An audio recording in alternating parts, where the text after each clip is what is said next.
Saudara, banyak orang sampai hari ini masih punya konsep yang salah tentang Natal. Salahnya di mana? Salahnya adalah pengertian. Kalau kita lihat ayat ini pertama, Yesaya 9 ayat yang kelima.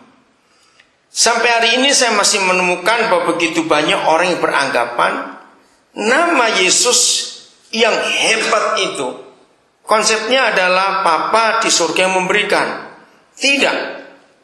Nah, kita kan melihat ayat ini Yesaya 9 ayat yang kelima. Kenapa? Karena Tuhan ingin kita nggak hanya merayakan Natal, tetapi Bapa di surga ingin supaya kita mengalami yang Yesus alami. Beda bukan? Merayakan Natal itu bagus karena sukacita. Tapi Bapa nggak ingin kita hanya merayakan Natal, tapi Dia ingin kita mengalami peristiwa Natal itu. Katakan amin. Nah, apa yang harus kita alami? Kita lihat ayat ini. Yesaya 9 ayat yang kelima. Sebab seorang anak telah lahir untuk kita. Puji Tuhan, Yesus lahir.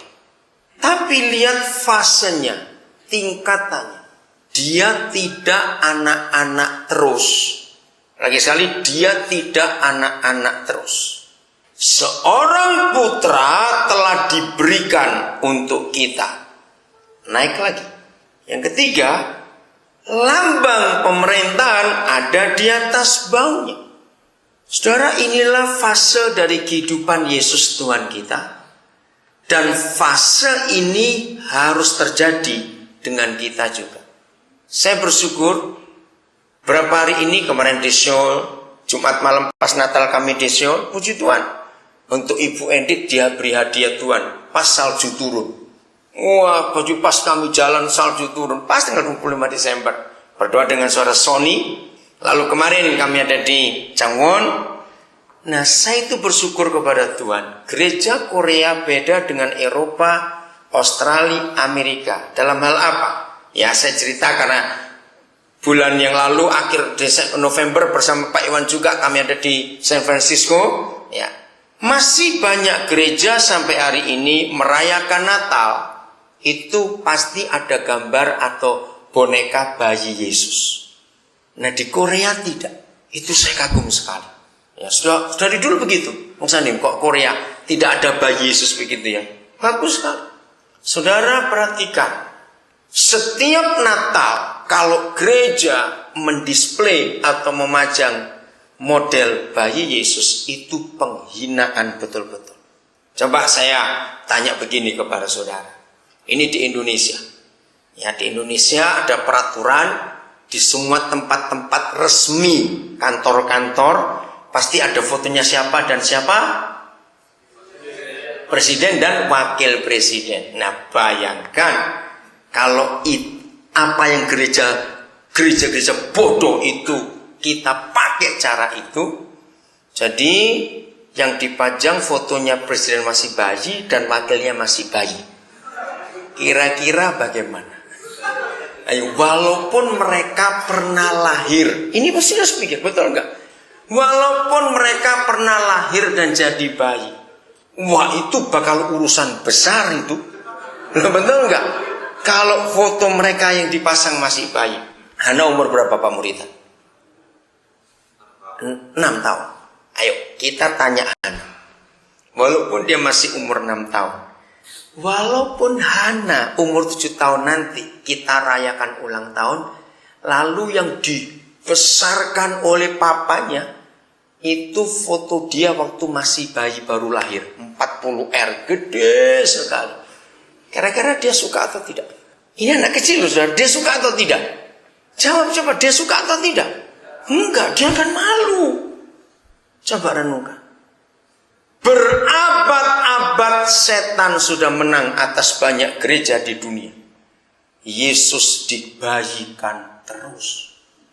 Dia tidak pernah berumur setahun. Enggak pernah.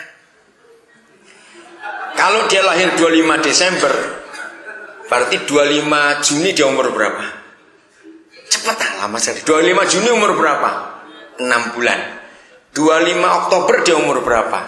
10 bulan. 25 November dia umur 11 bulan. Nah, ketika mau ulang tahun, anak kecil, anak kudus. Saya marah kalau ada orang Kristen nyanyi lagu itu. Dia bukan anak kecil lagi, goblok. Loh, betul nggak? Dia bukan anak kecil lagi. Itu penghinaan, saudara. Apalagi kalau saya lihat ada gambar Yesus, bayi montok yang gemesi gitu. Pernah lihat gambar itu? Yang digendong lagi itu kurang ajar betul, saudara. Dia memang pernah lahir, itu tidak bisa disangkali. Tapi dia tidak bayi terus. Yesaya 44 mengatakan, sampai masa tuamu, aku tetap dia dan akan apa? Menggendong kamu. Berani-beraninya gereja melukiskan Yesus yang digendong. Itu kurang ajar. Maka itu dia bukan anak kecil lagi. Apalagi bayi, anak kecil aja enggak. Coba saudara lihat. Di Wahyu pasal 1. Saya itu heran, kenapa gak ada lukisan itu sampai hari ini? Ya, saudara beri tanda Yesaya 9, nanti kita kembali ke situ. Wahyu 1 ayat 12 sampai 17. Coba saudara lihat Alkitab saudara. Wahyu 1 ayat 12 sampai 17. Inilah satu-satunya pernyataan. Lagi sekali, inilah satu-satunya pernyataan di Alkitab. Yesus Tuhan kita setelah dia naik ke surga itu seperti apa? Bayangkan. Wahyu pasal yang pertama ayat yang ke-12 sampai ayat yang ke-17. Kita lihat, Yesus yang sesungguhnya itu seperti ini, saudara.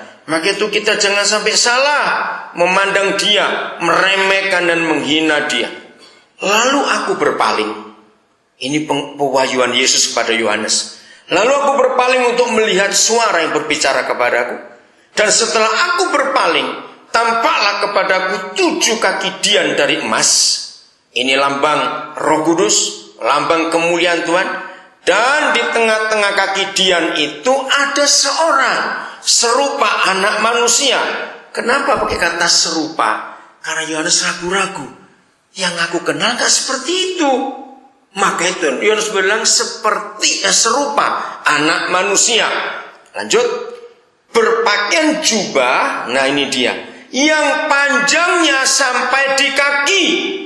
Selama Yesus hidup jadi manusia, jubahnya gak pernah sampai nutupi kaki. Semua jubah pada zaman itu harus menggantung di atas mata kaki. Kenapa? Karena mereka jalan berdebu, padang pasir. Nggak mungkin sampai nutupi kaki.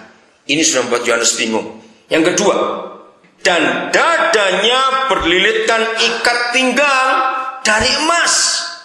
Selama itu Yohanes nggak pernah melihat Yesus memakai baju sirah atau penutup dada. Cuma ikat pinggang saja di jubahnya. Emas. Yang ketiga, kepala dan rambutnya putih.